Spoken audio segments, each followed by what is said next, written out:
Hey guys, welcome back to Hike Oregon. Today's video is going to be a review of my Subaru Crosstrek adventure car.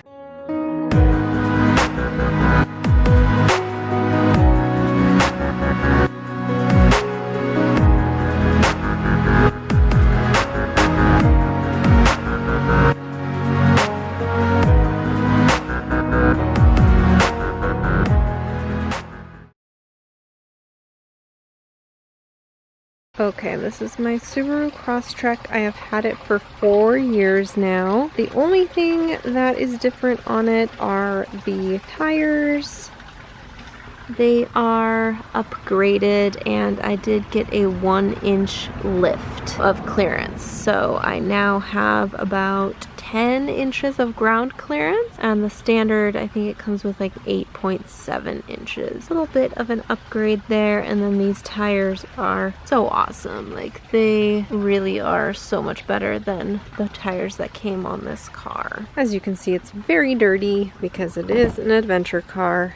So this is what it looks like on the inside. It's fairly roomy. I did get this as a Christmas present from my brother. This is awesome. Steering wheel cover.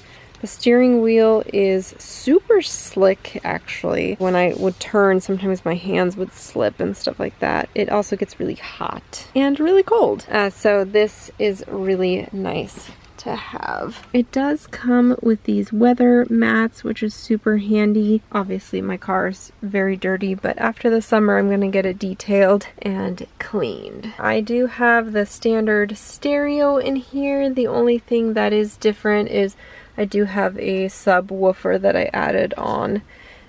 That's what this little knob is for. I can turn the bass up and down, which is really nice. I do love the orange detail stitching on all the seats. That's really nice. I do have the back seats folded down right now because I was car camping. I will insert that clip right here on how I car camp. I am going camping again here real soon, and it just makes sense to have the seats down if I don't have a lot of other passengers, because there is just so much more room to put your stuff when you are hiking and backpacking when the seats are down. Okay, so I scoot the front seat all the way forward, and then I keep my like backpack.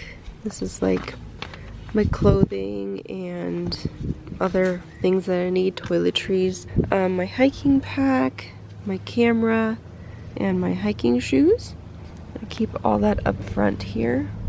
And then the only thing that comes out when I sleep is my big water and my cooler. This is my morning view.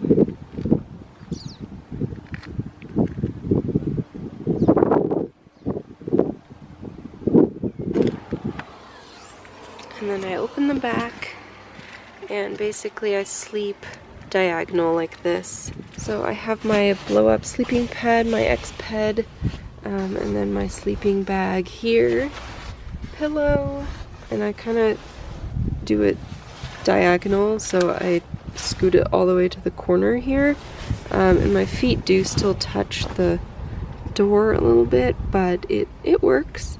And then I have the seats folded down, as you can see over there, so that I can sleep like on top of the seat and the headrest, and I'm not like sinking down. And then I just have my dry food bag, like paper towels, chips, bowls, just utensils and stuff. And that's pretty much it. The car is not really tall enough for me to sit like on the mat, but I can kind of sit cross-legged and like sit right here. That works. If it is cold, I'll close the hatch like I did last night, and then if it's nice and warm, I can keep this open and kind of just like hang my legs out here and have a nice view. So that is pretty much it as far as how I sleep in here. I'm going to get window covers because that's pretty important and will help me sleep better Last night was full moon, so it was really bright. That is my subwoofer right there. It generally isn't right here. It's usually in the back trunk area there when I have the seats folded up. And then I just have a big jug of extra water. I really try not to have anything in my car. As you can see, really the subwoofer and that water is like the only thing that I have in my car. I try to keep it as empty as possible because of break-ins at trailheads. It's definitely a thing here in Oregon. And if you have stuff in your car that's visible, especially camping equipment, stuff like that, your car is way more likely to get broken into. So yeah, I mean, the car works really well for me. I've had 4 additional people in here. You know, the back seats can seat 3, and then there's the front seat, of course. And yeah, it has worked really, really well for me. I absolutely love this car. It's a little small.